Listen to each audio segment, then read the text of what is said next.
Are you looking for a fun way to add writing into your homeschooling? Well, today I am going to show you a look into Once Upon a Pancake.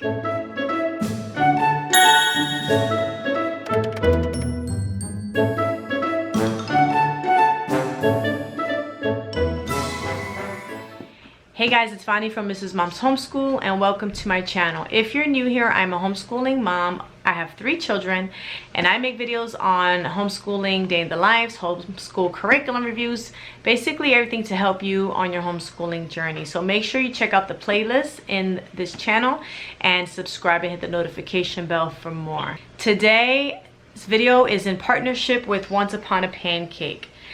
This is such an adorable elective that you can add into your homeschooling. You can add it into your language arts curriculum or into your writing, or do it as part of your Fun Friday or your morning basket. And I am going to show you a sneak peek into this. So we have 3 different levels here, all 3 different levels, and I'm going to show them all to you right now. So here you have Once Upon a Pancake for young storytellers. Stories we write together. So this one is for young storytellers, this one is for younger storytellers, and this one is for the youngest storytellers. So we're going to start with this one. This one was created for ages 3 to 5 who typically can't yet read or write. It says you'll help by writing the stories out loud and writing down the children's ideas. It is best to transcribe word for word so they can fully experience the power of their own storytelling. So in this book, you can see that we've done a page already.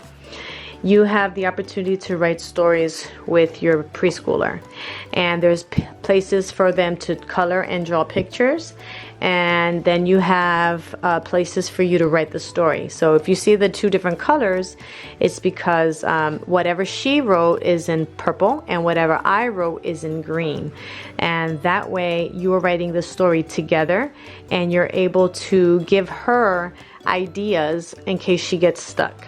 Now my little one didn't want me to write much because she had this story down packed. So I'm going to give you an example for what it says. It says, Tommy's hair will not do what it is told. He tries to fix it with his hands, but it won't stay in place. He tries to fix it with a brush, but it still won't stay in place. He tries to fix it with a comb, but that makes it even worse. So he tries to fix it with... And then my little one said, a crayon. He starts drawing his hair red, but he made it even worse and he did not like it. Then a big red bubble came and fixed all his hair. So then she gets to use her imagination to finish the story. And then you also see here it says, draw Tommy's stubborn hair. And over here it says, what does Tommy's hair look like afterwards? Draw it. So sometimes in the middle of a story, it'll have little questions here that'll help to jog the student's imagination.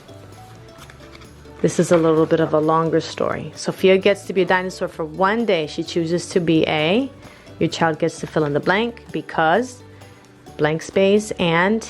blank space and blank space. And then it has the writing prompts. It says, what type of dinosaur does Sophia choose? Where does she go?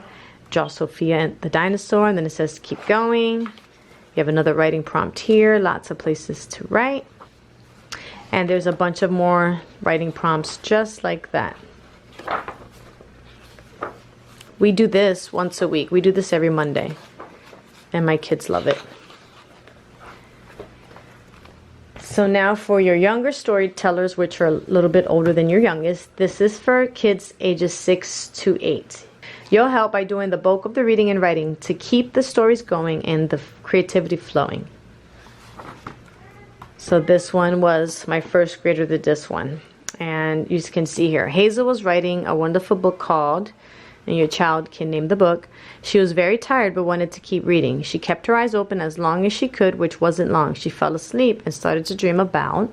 There's places for you to write, place for pictures, and more writing prompts. So it's the same idea for each level. There's lots of pretty cute, colorful pictures, places for them to draw. And it just makes story writing a lot of fun. This is like, we used to have a jar of story prompts that we used to use, but this is so much better. Then you have your book for young storytellers, and this is for ages, this one's for ages 9 through 12. And it says how to use this book. Grab a pen. Step 1, grab a pen, pick any story inside, and come up with what happens next. Write a little or a lot. Make it silly, scary, poetic, action-packed, magical. Go wherever your imagination takes you. Step 2, pass the pen. It's someone else's turn to write. Step 3, repeat. Keep taking turns. Giggle, make mistakes, help each other. When you finish, you'll have a unique story that only you and your friends could have created.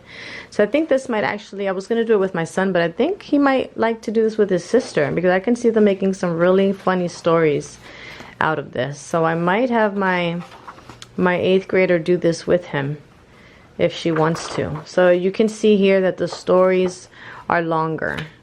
So this is the beginning of one story, and it has 2 pages to continue it on. This is the second story. It's a little bit spooky. It gives you this whole page to write it on. And there's a bunch of different props, lots of pictures. This one's in the form of a diary.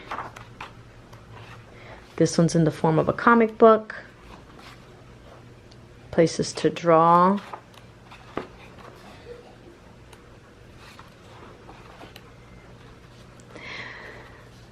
So I think my son is going to really enjoy this. We didn't get to do it with him yet, but I think he's going to really enjoy this when we do it for school. So let me know what you guys think about these books in the comments below. And if you're interested in purchasing them, I'm going to write the website in the description below as well. Thank you guys so much for watching. Don't forget to hit that like button and subscribe and hit the notification bell for lots of more reviews and homeschooling tips and answers and day in the life videos. And I will see you in the next one.